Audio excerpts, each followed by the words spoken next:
Hello, Lake Elsinore. I know you can hear a lot of wind in my phone.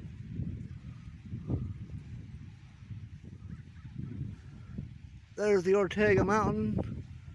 Yeah, hopefully we get the rain. They said it was supposed to rain. We had some sprinkles last night. That's all I saw. Nothing worth writing home about. Yeah, they're saying a lot of fish are dying. The ashes from the fire. But don't buy that. Ever since the 1970s, the fish were dying off. Yeah. They used to have trucks down here by the lake. I don't know if people had 502, a bunch of old drunks down here picking up all the dead fish. Yeah.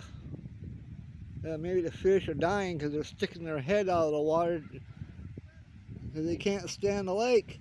Yeah, they're suffocating themselves.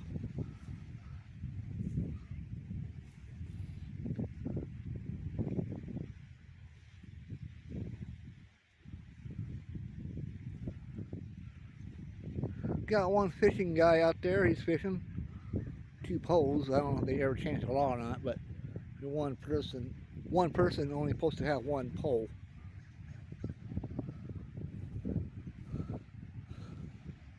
I don't know if other states allow you to have 2 poles or not, but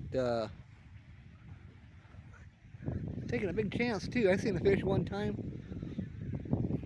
The guy had his fishing pole in a trash can over in the marina. Old fish hit that line, drug that pole right in the water. Lucky some guy went out there and started throwing a line out there, and he ended up snagging that line and brought that guy's fishing pole back.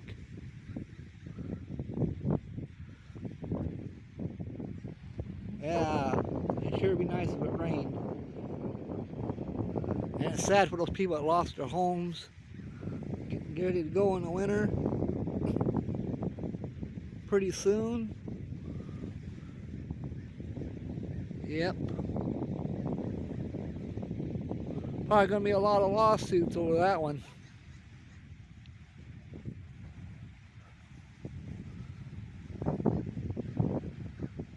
It's Public Works that caused it.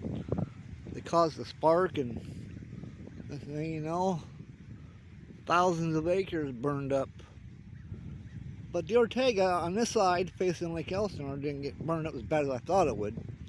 There's still a lot of brown brush out there. I went out, sat by the Ortega market and looked at it. And I know some people, they live at almost the bottom of the hill, and all the brush is there. I know a guy has a horse ranch up there, and the fire went up on his property. Fire department went up there, helped save his horses, and plus he had a water truck. Yep.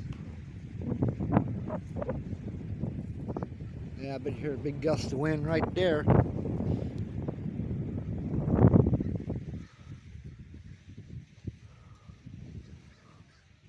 Yeah, lakefront property.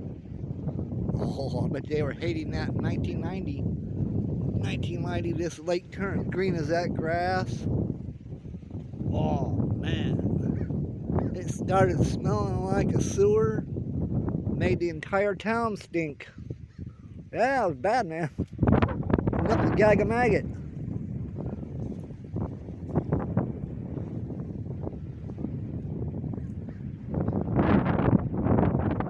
I don't know, this lake was a lot smaller. 73, 75, and we used to swim out there. You have to walk a long ways to get up to your neck. Yeah. Used to be a couple of roads went across this lake bottom. It was all dirt. You go take a shortcut from Lakeshore Drive and go up, come out on Grand Avenue.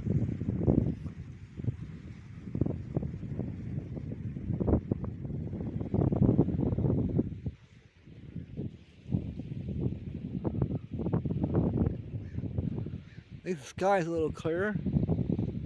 Might move all that smoke away.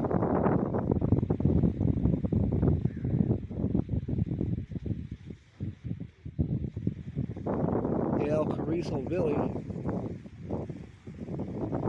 I think they had 50 homes burn up in there. In fact, he wiped out the village.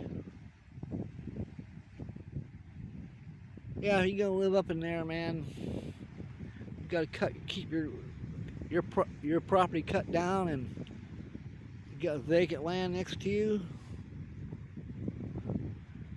This reinsurance, though, your property don't burn, you might as well cut some of that down if you can. Mainly like the dried up grass that went up in flames first. But well, I hope their insurance cover that. Long time ago, I saw a video. This entire town like burnt down.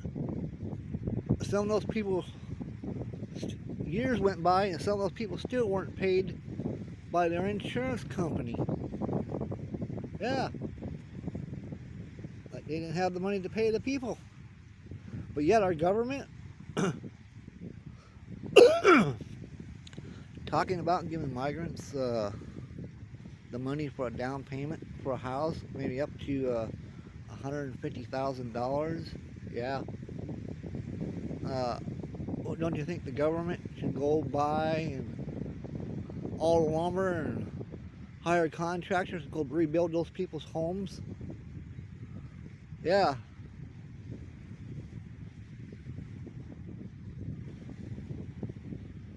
After all, they stole their money from them all those years.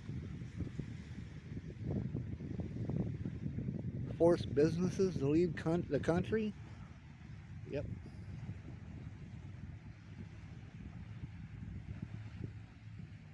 Well, that sunlight is out there. My phone's picking it up. Here, I'll zoom it in.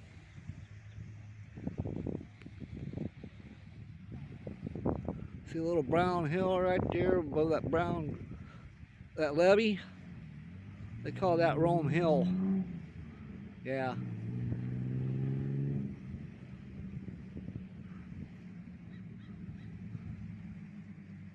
It's a Monday, not many people out here.